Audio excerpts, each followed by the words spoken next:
है यो focus, welcome to FBG।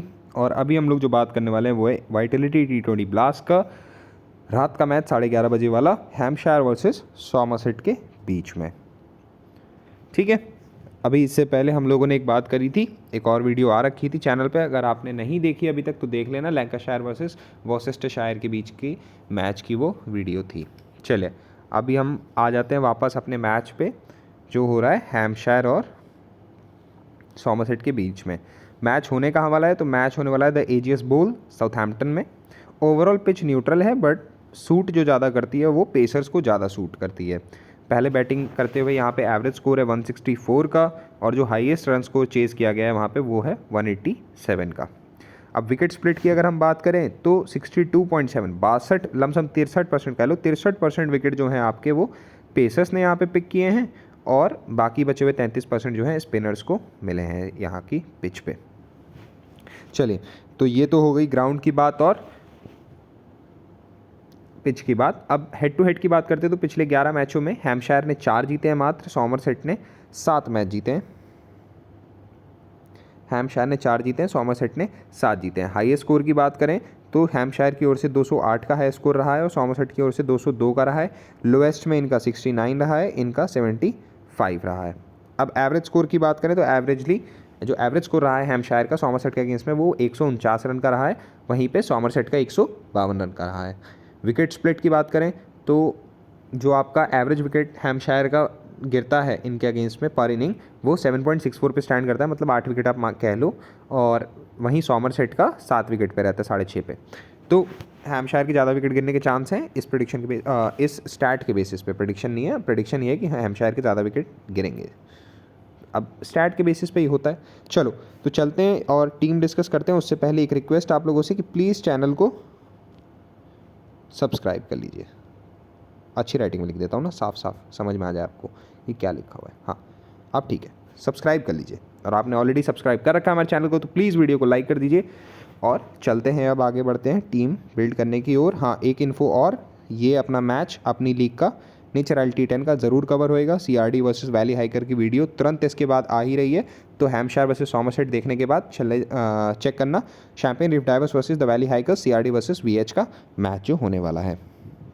चलिए अब हम चलते हैं और टीम बिल्डिंग की ओर बढ़ते हैं। प्लेयर्स के एनालिसिस आपको बताते हैं, कौन से प्लेयर पिक करने लायक है कौन से नहीं, वो सब बता दें। मतलब हर प्लेयर के बारे में आपको बताएंगे, एनालिसिस, उनके स्टैट्स, उनका मैचअप, उनकी परफॉर्मेंस हाल फिलहाल की कैसी रही है, रीसेंट परफॉर्मेंस।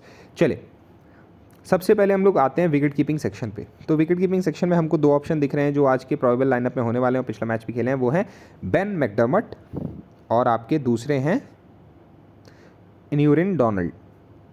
चलिए तो मैकडर्मट की बात करें तो देखिए 47 run, 69 run not out, 69 not out, 1, 18 और 39। प्लेयर ठीक ठाक बैटिंग कर रहा है, कोई ज़्यादा खामियाजा नहीं है। 30, 35, 40 रन यहाँ भी बन जाएंगे। लेकिन अगर हम बात करें इनके एवरेज की तो देखिए 28 का ओवरऑल एवरेज है। सॉमरसेट के अगेंस्ट में ये ड्रॉप करके 9 पे चला जाता है, और साउथहैम्पटन के ग्राउंड में इनका 23 का एवरेज है। तो देखो ग्राउंड पे ठीक है, लेकिन सॉमरसेट की बॉलिंग के अगेंस्ट में इतना कम एवरेज क्यों है, ये हम उनके मैचअप से डिस्कवर करेंगे। तो मैचअप्स पे आते हैं तो देखिए गोल्ड्सवर्दी की 4 गेंदें खेली हैं जिसपे 12 रन बनाए हैं और 2 दफ़े आउट हुए हैं। ठीक है, टॉम लेमोनबी की बात करें तो 10 गेंदें खेली हैं, 4 रन बनाए हैं और 2 दफ़े आउट हुए हैं। पीटर सिडल की बात करें तो 27 गेंदों पे उनकी 34 रन बनाए हैं और 2 दफ़े उनसे भी आउट हुए हैं। क्रेग ओवर्टन की भी 4 गेंदों पे 3 रन बनाए हैं और 1 दफ़े आउट हुए हैं। अब जो यहाँ पे आपके लिए एक सोचने वाली चीज़ होगी कि इनकी रीसेंट परफॉर्मेंस के ऊपर जाएं या फिर इनके मैचअप्स के ऊपर जाएं। जो मैचअप है और इनका इस ग्राउंड पे एवरेज है, ग्राउंड पे जो एवरेज है उस पे जाना है। अब आपके लिए यहाँ पे एक डिसीजन बनाना है आपको, वो मैं आपके ऊपर छोड़ देता हूँ यहाँ पे कौन सा करना है। चलिए अब हम लोग बात कर लेते हैं इसके बाद डोनाल्ड की। न्यूरिन डोनाल्ड की बात करूँ तो इनके परफॉर्मेंस जो रहे हैं 2, 4, 13 और 0, तो बहुत कुछ खास फॉर्म में है नहीं। आपके पास मैकडर्मट ही एक अच्छे ऑप्शन बचते हैं कि आपको पिक करना है। लेकिन अगर इनकी एवरेजेस की बात करें तो देखिए 17 का ओवरऑल एवरेज है। साउथहैम्पटन के ग्राउंड पे वो ड्रॉप होकर 13 का हो जाता है, लेकिन सॉमरसेट के अगेंस्ट में वो एवरेज 20.5 का है।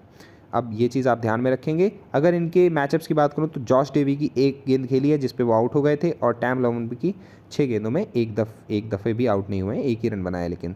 तो हम यहाँ पे अब आपको क्लियर कट दिख रहा होगा कि मैकडर्मट को ही पिक करके चलना है, तो मैकडर्मट ही एक अच्छा खासा ऑप्शन हमको यहाँ पे देखने को मिल रहा है। बैटिंग सेक्शन में हम आ जाते हैं तो बैटर्स हमारे पास, पहले फ़िल्टर लगा के प्लेयर थोड़े से कम कर लें, बहुत ज़्यादा दिखते हैं ना तो सर पे ऐसा लगता है बोझा हो गया। चलिए बात करते हैं सबसे पहले जेम्स विंस की। अब देखो जेम्स विंस का जो परफॉर्मेंस चल रहा है ना, पिछले मैच में 5 रन बनाए थे मात्र, लेकिन उसके पहले 71 not out, 103, 88 not out, 88 not out. गजब की फॉर्म में है बंदा। पिछला मैच हो सकता है एक हिकअप आता है हर जर्नी में, तो वो हिकअप हो सकता है, लेकिन यहाँ भी आप एक्सपेक्ट कर रहे होंगे इनको कि बहुत अच्छा परफॉर्म करके देंगे। बात करते हैं इनके एवरेजेस की, तो 28 का ओवरऑल एवरेज है, 29 का अप्रोच कर रहा है, 28.8 है बेसिकली। सॉमरसेट के अगेंस्ट में 22 का हो जाता है और साउथहैम्पटन के ग्राउंड पे ये 33 का एवरेज है। तो आप यहाँ पे इनको ड्रॉप करने का रिस्क मत लीजिएगा, इनको पिक करना आपके लिए बहुत ही पिक नहीं करना है, बहुत ही घातक साबित हो सकता है, क्योंकि प्लेयर अच्छी फॉर्म में है। रिस्की होने का मन हो तो ग्रैंड लीग में होना, वहाँ इनको ड्रॉप करके बेशक आप चल सकते हो। चलो ये करते हैं इनके मैचअप्स की बात। तो लुइस ग्रेगोरी की 27 गेंदों में 3 दफ़े आउट हुए हैं, लेकिन रन भी ठोके हैं इन्होंने 54, 200 के स्ट्राइक रेट से। क्रेग ओवर्टन की 12 गेंदों में मात्र 4 रन बनाए हैं, 2 दफ़े आउट हुए हैं। वॉन्डमर्व की 25 गेंदों में 2 दफ़े आउट हुए हैं, 36 रन बनाए हैं। मैट हेनरी की 1 गेंद के लिए जिसपे वो आउट हो गए थे। बेन ग्रीन की 17 गेंदों में 25 रन बनाए, 1 दफ़े आउट हुए हैं। पीटर सिडल की 30 गेंदों पे 69 रन ठोके हैं, 1 ही दफ़े आउट हुए हैं। जॉश डेवी की 12 गेंदों में 10 रन बनाए हैं और लेमनबी की 13 गेंदों पे 6 रन बनाए हैं। आउट दोनों से नहीं हुए हैं ये।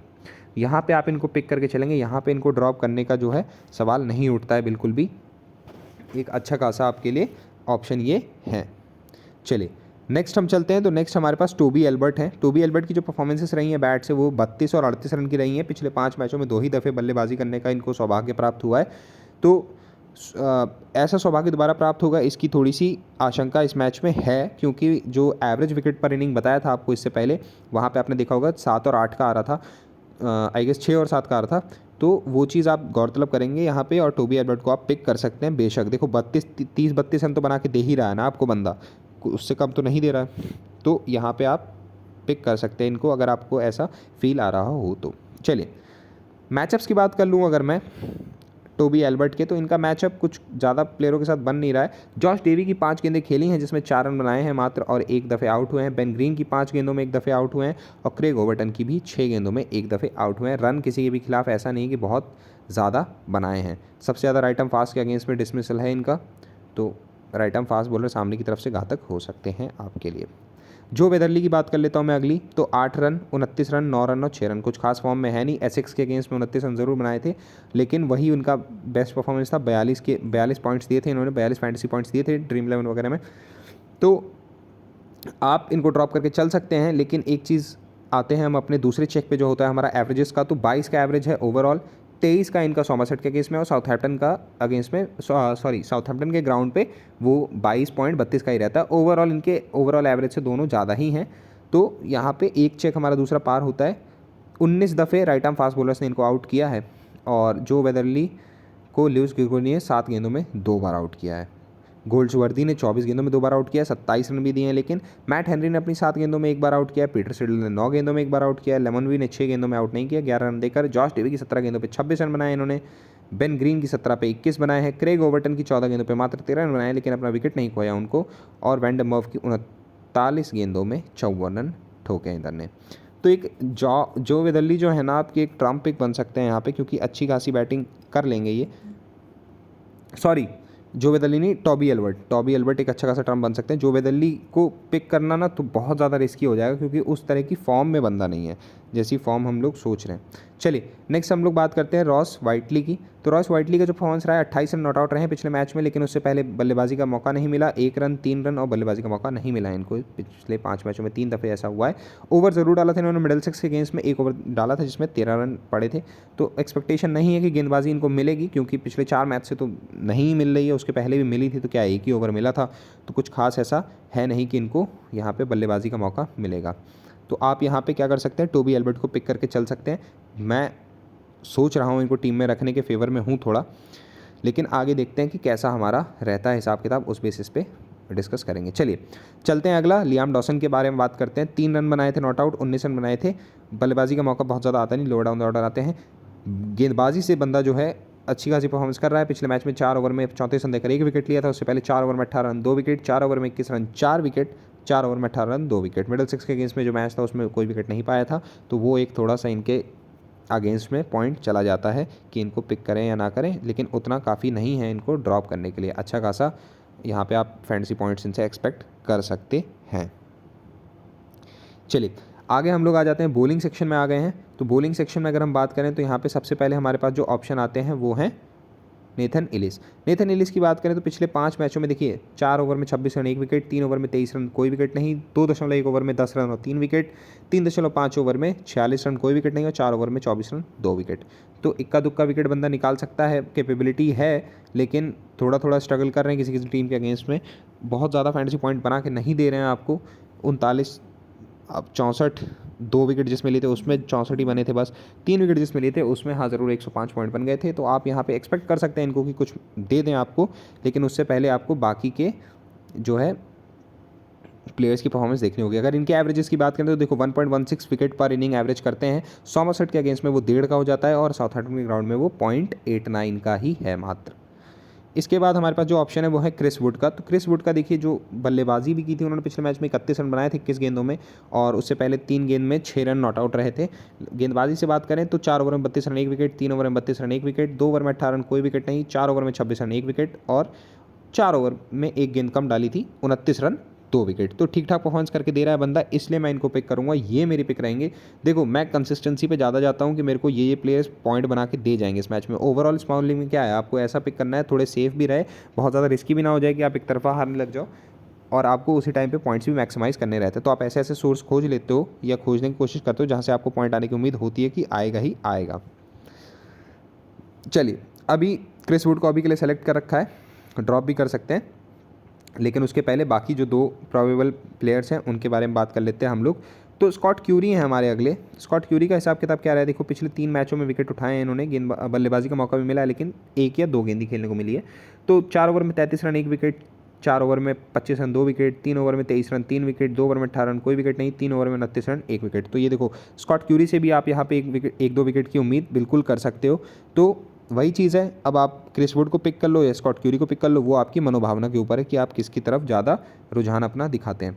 बात कर लेता हूँ मैं इनके एवरेजेस की। तो स्कॉट क्यूरी जो है 1.47 विकेट पर इनिंग का जो है एवरेज करते हैं, सॉमरसेट के अगेंस्ट में वो 2.5 का हो जाता है और साउथहैम्पटन ग्राउंड में 1.56 का हो जाता है। तो अब आप समझ जाओगे कि क्रिस वुड को ड्रॉप करने की वजह क्या बन रही है यहाँ पे स्कॉट क्यूरी को लेने की, है ना। प्योर स्टैट्स पे ही जाना है मेरे को, देखो मैं प्योर स्टैट्स पे ही जाता हूँ, है ना। तो उस बेसिस पे मैं स्कॉट क्यूरी को पिक करके चलूँगा क्योंकि एवरेजेस उनके अच्छे हैं ग्राउंड पे भी और ओपोनेंट के अगेंस्ट में भी। चलिए लास्ट है हमारे जॉन टर्नर जिनके बारे में बात करने वाले हैं। तो पिछला ही मैच खेला है मिडिलसेक्स के केस में जिसमें 3 विकेट निकाल के दिए थे इन्होंने और ज़्यादा लोगों ने पिक नहीं किया है इनको। अब हम बात करते हैं कंपैरिजन की, तो इनको कंपेयर कर लेते हैं हम लोग किससे। हमारे पास जो ऑप्शन है स्कॉट क्यूरी अपना जिसको हमने पिक कर रखा है, तो स्कॉट क्यूरी का देखो क्या है ना 1.47 का विकेट 1.47 विकेट पर इनिंग का एवरेज कर रहा है, 12 की स्ट्राइक रेट है उसकी और 8 की ही जो है इकोनॉमी है मात्र। जॉन टर्नर की बहुत ज़्यादा नहीं है, अभी तुरंत ताज़े ताज़े उतर रहे हैं, तो उस हिसाब से आप देखो तो जॉन टर्नर को ड्रॉप कर सकते हो बिल्कुल। लेकिन मेरे को उम्मीद है कि इस मैच में 1 से 2 विकेट वो निकाल के देने वाला है। 1 विकेट तो ले ही लेगा, 2 का थोड़ा डाउट है, लेकिन 1 विकेट तो हाँ वो निकाल के आपको दे ही देगा बंदा। चलिए अब चलते हैं हम लोग फिल्टर दूसरी टीम की ओर सेट कर लेते हैं और अपना शुरू करते हैं इधर से। तो सबसे पहले जो हमको विकेट कीपिंग सेक्शन में, तो यहाँ कोई प्रॉब्लम दिख ही नहीं रहा मेरे को, ऐसा कैसे हो रहा है। तो बैटिंग में पड़ा होगा वो, ऐसा बहुत करता है जो आपका ड्रीम 11 है। चलिए बात करते हैं। तो सबसे पहले बैटिंग में हमको दिख रहे हैं कौन, collar Cadmore. Tom collar Cadmore की परफॉर्मेंस की बात करूँ तो 64 run not out, 23 run 19 run 72 run 18 run, अच्छी परफॉर्मेंस कर रहे हैं, पिक करके चलेंगे। ड्रॉप करने का कोई बहुत बड़ा जायज़ कारण नहीं बनता है रिसेंट परफॉर्मेंस को देखें तो। लेकिन आ जाते हैं उनके एवरेजेस पे, तो वहाँ आप देखो 27 की ओवरऑल एवरेज है ना, और हैम्पशायर के अगेंस्ट में वो ड्रॉप कर जाती है 13.5 पे मात्र।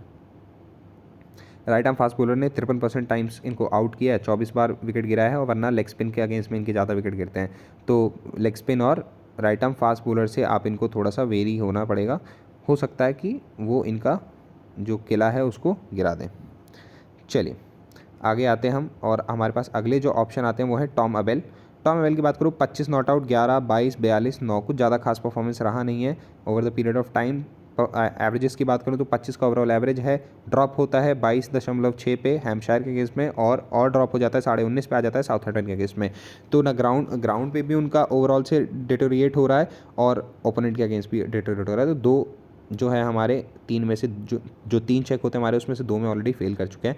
मैचअप्स की इनके मैं बात करूँ तो ब्रैड व्हील की 5 गेंदों में 1 दफ़े आउट हुए हैं, बैनी होवेल ने अपनी 7 गेंदों में 1 दफ़े आउट किया है, स्कॉट क्यूरी की 11 गेंदों में 1 दफ़े आउट हुए हैं, मेसन क्रेन की 14 गेंदों में 1 बार आउट हुए हैं, लियाम डॉसन की 23 गेंदों में 1 बार आउट हुए हैं, 26 रन बनाए हैं, क्रिस वुड की 6 गेंदों में मात्र 5 रन बनाए हैं, नेथन एलिस की 7 गेंदों में 8 रन बनाए हैं, जेम्स फुलर की 15 गेंदों में 29 रन बनाए हैं। पिछले तीनों प्लेयरों की गेंदों पे आउट नहीं हुए हैं, ये थोड़ा सा आपका प्लस पॉइंट है।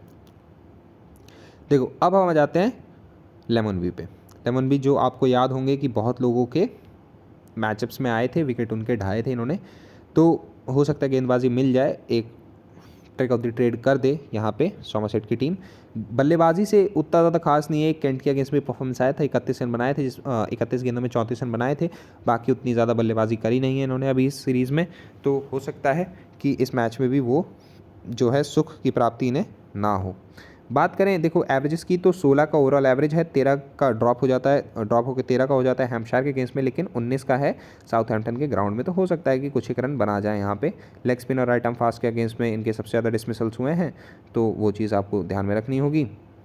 बात करें मैचअप्स की तो देखो मेसन ग्रीन की 20 बॉलें खेली हैं जिसमें 3 दफ़े आउट हुए हैं, नेथन एलिस की 8 खेली हैं जिसमें 1 दफ़े आउट हुए हैं, लियाम डॉसन की 13 खेली हैं उसमें भी 1 बार आउट हुए हैं, बैनी हॉवेल की 11 पे 15 ज़रूर बनाए हैं, क्रिस वुड की 6 पे 16 बनाए हैं, जेम्स फुलर की 13 पे 14 बनाए हैं। तो 1-2 ग्रैंड लीग की टीम में इनको ले लेना, क्योंकि हो सकता है कुछ एक परफॉर्मेंस आज अच्छा खासा दे जाएँ आपको ये। चलिए बात करते हैं विल स्मीड की, तो 26 run, 0 run, 28 run, 10 run, 5 run, कुछ खास नहीं है। एवरेजेस की बात करूँ तो 25 का ओवरऑल है, 24.5 का हो जाता है हैम्पशायर के अगेंस्ट में, और साउथहैम्पटन ग्राउंड पे ड्रॉप होकर एकदम से 18.5 का चला जाता है। तो एक ये आपके लिए बहुत नेगेटिव पॉइंट है। डिसमिसल्स की बात करूँ तो फास्ट बॉलर्स पे ने इनकी विकेट बहुत ज़्यादा चटकाई है, 23 दफ़े राइट आर्म फास्ट बॉलर से आउट हुए हैं, 11 दफ़े लेफ्ट आर्म फास्ट बॉलर से आउट हुए हैं, और ओवरऑल 11 दफ़े ही स्पिनर्स से आउट हुए हैं। तो आप हिसाब ही लगा लो कि कितना होता है। जेम्स फुलर की 8 गेंदों में 2 दफ़े आउट हुए हैं, नेथन एलिस की 20 गेंदों में 20 रन बनाए, लेकिन 2 दफ़े आउट उन्होंने भी किया है। ब्रैड व्हील ने 28 गेंदों में 1 बार आउट किया है, बैनी हॉवेल ने 37 गेंदों में 66 रन पिटवाए हैं, लेकिन 1 दफ़े इनका विकेट लिया है, क्रिस वुड ने 40 गेंदों में 45 रन दिए हैं, 1 विकेट लिया है, और मेसन ग्रीन ने 13 गेंदों में 15 रन दिए हैं। तो यहाँ पे देखो लेमन बी से ज़्यादा मैं विल स्मीड के पक्ष में जाऊँगा, विल स्मीड को आप पिक कर सकते हैं यहाँ पर। मैं सोच रहा हूँ कि विल स्मीड को पिक कर लूँ, लेकिन मैं पहले और ऑप्शंस के ऊपर गौर करूँगा, उसके बाद ही एक अपना वो परसेप्शन बनाऊंगा कि इनको पिक करना है या नहीं करना है। चलिए जो लास्ट ऑप्शन हमको दिख रहे हैं जो इस मैच में खेलने वाले हैं वो है शॉन डिक्सन। शॉन डिक्सन की बात करूँ 26, 53, 37, 35, 40, अच्छा खासा परफॉर्मेंस दिया है इन्होंने। यहाँ पे इनको पता नहीं 2-2.25% लोगों ने ही क्यों लिया है, बट चलो आगे हम देखते हैं।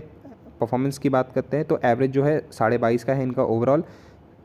ओके 16.5 का हैम्पशायर और साउथहैम्पटन के ग्राउंड दोनों पे 16.5 पे ड्रॉप हो जाता है यहाँ पे, तो इस वजह से हो सकता है बहुत कम लोगों ने लिया है। देखते हैं, पिक आप कर सकते हो, जो परफॉर्मेंस चल रही है उस बेसिस पे मैं ज़रूर पिक करना चाहूँगा इनको, ठीक है।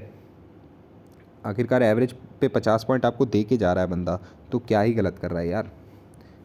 अब आ जाते हैं ऑलराउंडिंग सेक्शन में दोबारा से, तो यहाँ पे हमको सबसे पहले बेन ग्रीन दिखते हैं। बेन ग्रीन का जो परफॉर्मेंस रहा है 2.4 ओवर में 4 विकेट लिए थे, 20 रन दिए थे, 22 रन बनाए थे उससे पहले, और 3 विकेट उस मैच में भी लिए थे, 4 रन नॉट आउट बनाए थे लेकिन 1 विकेट निकाल लिया था, 5 रन नॉट आउट थे, विकेट नहीं मिल पाया था उस मैच में, और उससे पहले बल्लेबाजी का मौका नहीं मिला लेकिन 3 विकेट निकाल के दिए थे। तो यहाँ पे आपको बैटिंग और बॉलिंग दोनों से ही अच्छा खासा परफॉर्म कर रहे हैं, ऐसा नहीं किसी एक चीज़ में बहुत बेकार हो रखे हैं, तो आप यहाँ पे ड्रॉप करने की गलती ना करें। एवरेजेस की बात कर लेता हूँ इनकी, तो देखो 13 का एवरेज है ओवरऑल, 12 का हैम्पशायर के अगेंस्ट में, और साउथहैम्पटन के अगेंस्ट में बहुत कम हो जाता है, वो 7 पे चला जाता है।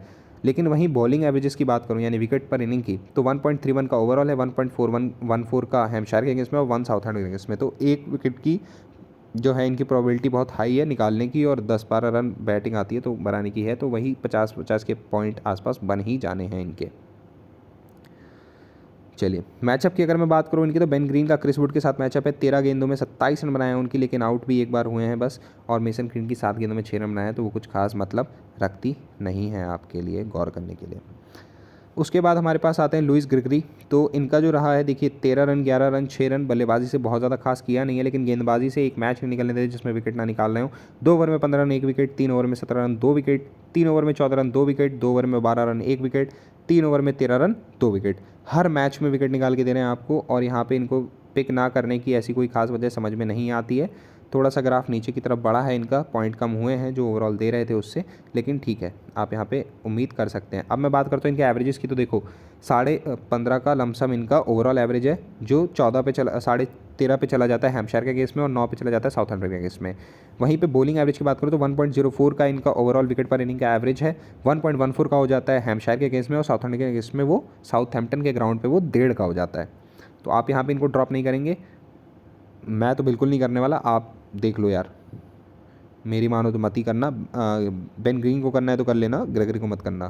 ग्रेगरी ठीक परफॉर्म कर रहा है इस ग्राउंड पे, और अभी फॉर्म में भी अच्छी खासी है।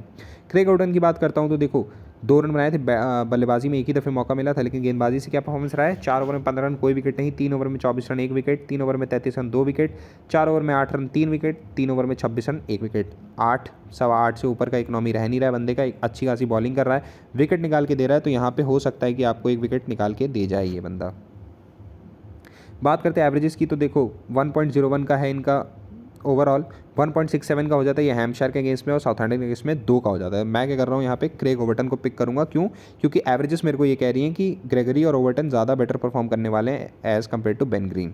ठीक है, 95% लोगों के अगेंस्ट में जा रहा हूँ, बहुत बड़ा रिस्क है ये। अगर आपको सेफ चलना है तो आप ग्रेगरी या ओवर्टन में से किसी एक को ड्रॉप करके बेन ग्रीन को उठा लेना, है ना। चलिए आगे चलते हैं हम, और आ जाते हैं अब बॉलिंग सेक्शन में। तो बॉलिंग सेक्शन में हमको सबसे पहले जो दिख रहे हैं वो हमें दिख रहे हैं मैट हेनरी। मैट हेनरी की बात करें, हर मैच में विकेट निकाल के दे रहे हैं। 3 ओवर में 9 रन 1 विकेट, 2 ओवर में 29 रन 1 विकेट, 4 ओवर में 50 रन 3 विकेट, 4 ओवर में 32 रन 2 विकेट। ओवरऑल बात करें तो 1.09 का ओवरऑल है, और 1.5 का हैम्पशायर के केस में हो जाता है। तो यहाँ पर आप एक्सपेक्ट कर सकते हैं इनसे कि आपको 1.5 विकेट निकाल के दे जाएँ। अब उससे आगे बढ़ते हैं हम, तो हमें मिलते हैं कौन? तो हमें मिलते हैं वैंडम वॉव, रोलफ वैंडम वॉव। बल्लेबाजी आई थी एक दफ़े तो 10 गेंद में 17 रन इन्होंने ज़रूर बनाए थे, लेकिन बॉलिंग से बात करें तो देखो 3 ओवर में 19 रन 1 विकेट, 1 ओवर में 4 रन 1 विकेट, 4 ओवर में 24 रन 3 विकेट, और 4 ओवर में 15 रन 1 विकेट। तो विकेट ये भी निकाल के दे रहे हैं मेरे को, सीधी सी बात है, इन्हें पिक करके ज़रूर चलूँगा मैं, क्योंकि वही कंसिस्टेंसी वाला फंडा हमारा यहाँ पर आ जाता है। और अगर आपने मैचअप्स याद होंगे आपको, तो मैट हेनरी का बहुत खास मैचअप हर किसी के साथ नहीं था, तो होपफुली एक आध विकेट निकाल के दे जाएं। लेकिन हाँ, 1-2 विकेट, जो 1-2 विकेट की उम्मीद मेरे को मैट हेनरी से है, वो 1-2 विकेट की वैंडम वॉव से भी है। तो मैं वैंडम वॉव को पिक करके चलूँगा, क्योंकि थोड़ा सा मेरे को कॉम्पिटिशन से अलग भी हटना है कि मेरी टीम्स क्लैश ना करें सबके साथ। चलिए आगे हम चलते हैं, और पीटर सिडल पे आ गए हैं। पीटर सिडल की बात करें तो पीटर सिडल 3 ओवर में 32 रन 1 विकेट, 3 ओवर में 28 रन 2 विकेट, 3.4 ओवर में 29 रन 2 विकेट, 4 ओवर में 41 रन 1 विकेट, और 2 ओवर में 10 रन कोई विकेट नहीं। ग्राउंड पे परफॉर्मेंस जो है, या ओपोनेंट के अगेंस्ट में कह लो, उतना बेटर नहीं है जितना इनका ओवरऑल रहता है, तो आप यहाँ पे इनको ड्रॉप करके चल सकते हो बिल्कुल। और जेम्स विंस ने धुलाई भी इनकी अच्छे से करी है, 229 के स्ट्राइक रेट से ठोका है 30 बॉल्स में। चलो आगे हम चलते हैं, और हमारे पास अब कोई ऑप्शन बचा नहीं है, एक लास्ट बचा है। तो अब यहाँ पे देखो, आप प्रीव्यू करोगे टीम को तो अच्छी खासी टीम आपकी बन गई है बॉलिंग सेक्शन में। अब आप मैट हेनरी को बिल्कुल पिक कर सकते हो, क्योंकि आपको मैट हेनरी का ऑप्शन ज़्यादा सूटेबल लग रहा होगा as compare to Peter Siddle, और पीटर सिडल का परफॉर्मेंस उस हिसाब का रहा भी नहीं है ना। चलिए अब इसमें कैप्टन वाइस कैप्टन की अगर मैं बात करूं तो किसको कर सकते हैं। देखो कैप्टन वाइस कैप्टन में ना लियाम डॉसन एक अच्छा ऑप्शन है, क्रेग ओवर्टन और ग्रेगरी, इनमें से किसी को करना चाह रहे हो तो क्रेग ओवर्टन के ऊपर चले जाना, ज़्यादा वो करना ज़्यादा सही रहेगा। ग्रैंड लीग में टोबी एल्बर्ट को वाइस कैप्टन कर सकते हो, मैकडर्मट पे आप भरोसा कर सकते हो, यहाँ पे जेम्स विंस पे कर सकते हो, मैट हेनरी, वैंडम वॉव और स्कॉट क्यूरी और मैट हेनरी में से किसी एक को वीसी कर सकते हो आप, है ना। जैसे कि आपको बताया कैप्टन वाइस कैप्टन नहीं देता हूँ, तो आप यहाँ पे किसी भी एक को पिक कर सकते हो। और अगर आप परसेंटेजेस पे जाओगे तो सबसे ज़्यादा जेम्स विंस को कैप्टन किया है लोगों ने, आई गेस, है ना। सबसे ज़्यादा जेम्स विंस को कैप्टन किया। वाइस कैप्टन के मामले में लियाम डॉसन है 14% पे, कोला कैडमोर है 10% पे, और 12.87% पे जेम्स विंस है। मैकडर्मट भी है 11% पे। तो वाइस कैप्टन के ऑप्शन बहुत सारे हैं, जेम्स विंस को ही सब कैप्टन कर रहे हैं। तो आप सोच समझ के करिएगा जिसको भी करने वाले हैं। चलिए इसी के साथ वीडियो यहीं पे समाप्त करते हैं। होप कि आप दबा के जीतो और आप ही लोगों में से कोई एक जो है ग्रैंड लीग जीते। जाने से पहले जो एक गुजारिश आप लोगों से मेरी हमेशा की तरह रहती है, चैनल को प्लीज़ सब्सक्राइब कर लो यार। बहुत यूज़फुल इन्फॉर्मेशन है, मेहनत लगती है इन सब चीज़ों में, थोड़ा सा रिवॉर्ड तो बनता है मेरा भी, तो वो आपका सब्सक्रिप्शन ही है। एक सब्सक्रिप्शन बहुत मीन करता है। चलिए सब्सक्राइब कर लीजिए, वीडियो को लाइक कर दीजिएगा और मिलते हैं अगली वीडियो में। किसकी? नेचर आइल T10 की जो है अपनी league. Good bye, good luck, hope you win the grand league.